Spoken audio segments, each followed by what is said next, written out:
For my next video, I'd like to do a brief and very brief unboxing of the new Galaxy S26 Ultra.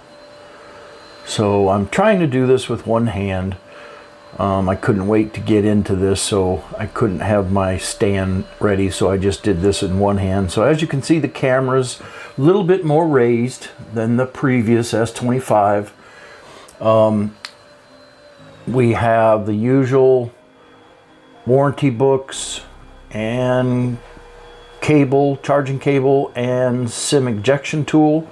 I'd like to make a note, I don't think many people have said this yet, that the cases and the screen protectors do not work from the previous models, so you're going to have to get all new on that.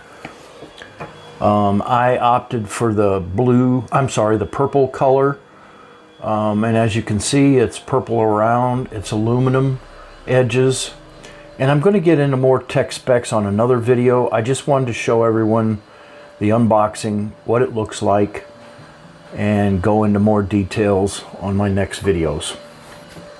So that's my quick unboxing.